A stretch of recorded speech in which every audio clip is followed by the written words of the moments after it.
el credo. Io sacrifico in sangue.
Indication of the tremendous push of the explosion.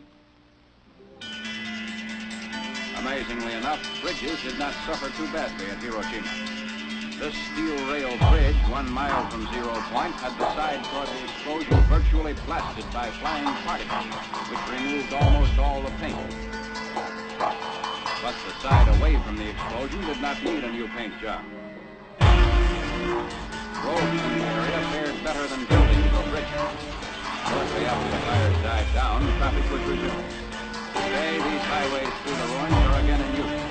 Beside our military traffic trudge the survivors of vanished Hiroshima, the first city in history to be atom bombed into oblivion.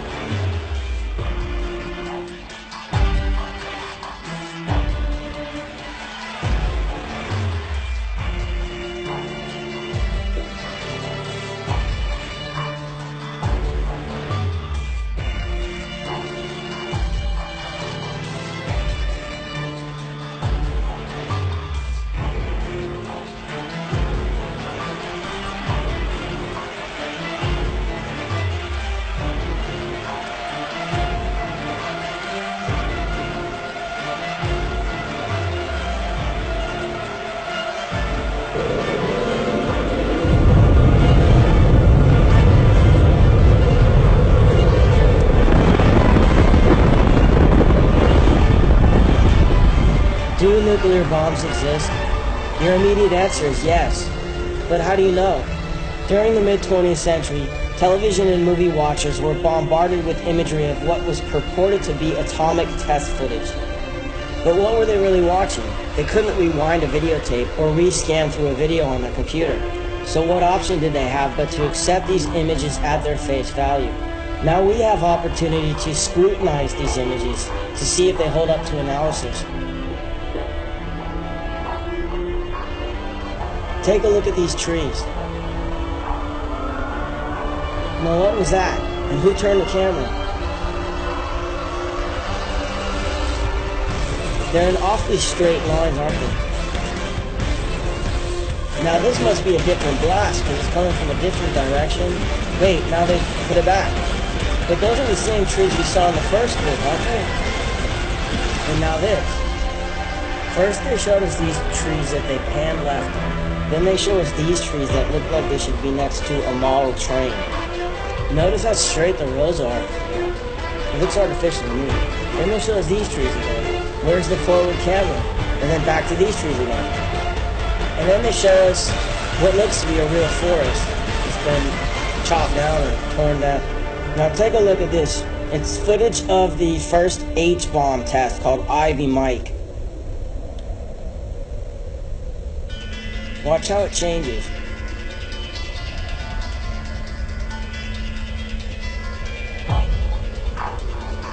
That's a composite. Then it morphs into this. It looks like a completely separate explosion. Now take a look at the frame before the explosion and then the one after. These frames were cut together. Why? Then this frame was cut to this, which looks like the sun to me. It looks like they're zooming in on the sun. Maybe a composite because the clouds aren't moving.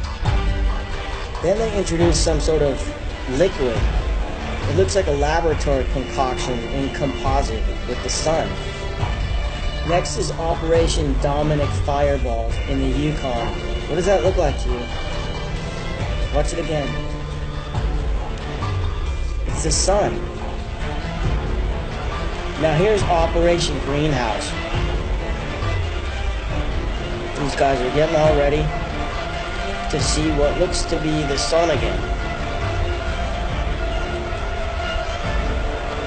The sun seems to start to expand. Maybe it's being zoomed in on.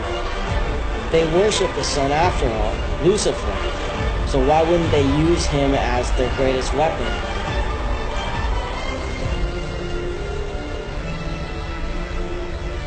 And who headed up the whole program? None other than J. Robert Oppenheimer of the Oppenheimer family, who is reputed to have been the original financiers who got the Rothschilds started in Frankfurt, Germany in the 18th century.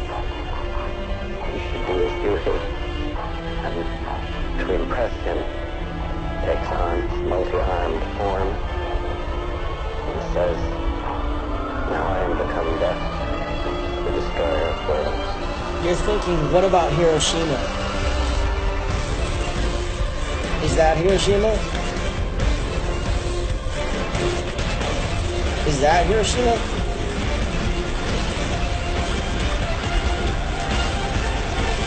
That looks like Hiroshima, but it looks like it's been carpet bombed. Check out this image of Rotterdam. Was that a nuclear bomb? Now compare it to this image of Hiroshima. Actually, this isn't Hiroshima, it's Tokyo after firebombing in 1945. If you accept that FDR might have had foreknowledge of the bombing at Pearl Harbor, maybe you might want to leave room for the possibility that his propaganda machine might have created the myth of atomic bombs.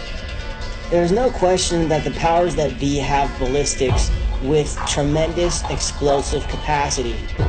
But this shot, for example, could easily be high-volume dynamite. And what are we looking at here?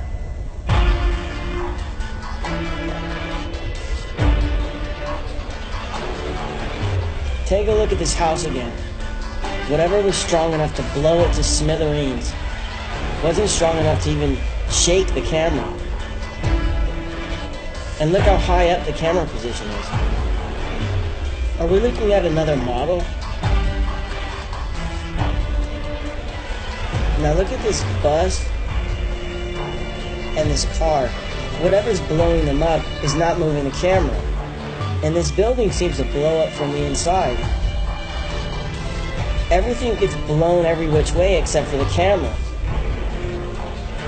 Except look at this shot, it seems to tilt up a little bit.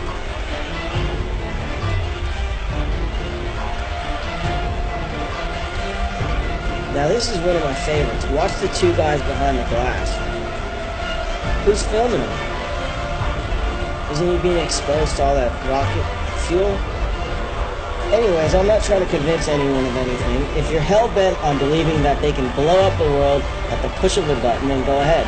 But next time you hear a politician justifying the invasion of a country based on the fact that they supposedly have weapons of mass destruction, realize that they're not only lying about the other country supposedly possessing weapons of mass destruction, they also may be lying about the very existence of weapons of mass destruction. And why don't they call them nuclear bombs anymore?